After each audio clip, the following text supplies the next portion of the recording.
Thotë Abu Talha radiallahu ta'ala anhu, një ditë thot doli pejgamberi sa për të fal namazin sabaut, po duke që fytyra e tij shkëlqente dhe ndriste. Dhe I tha, mo pejgamberi i Zotit, po shohim sot që fytyra jote vezëllim dhe dritë dhe je shumë I lumtur. Tha, po si mos t'jemi lumtur?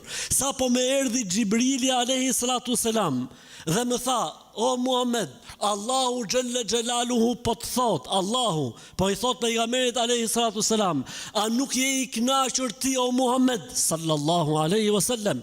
A nuk je I kënaqur ti o Muhammed se për çdo njeri nga ymeti yt, pasuesit e tu, që çon një herë salavat për ty, unë do t'ja kthej atij me 10 sevape, do t'i fshij 10 gjunahe, do ta ngrej 10 grad dhe do t'ja kthej lutjen dhe duan 10 fish.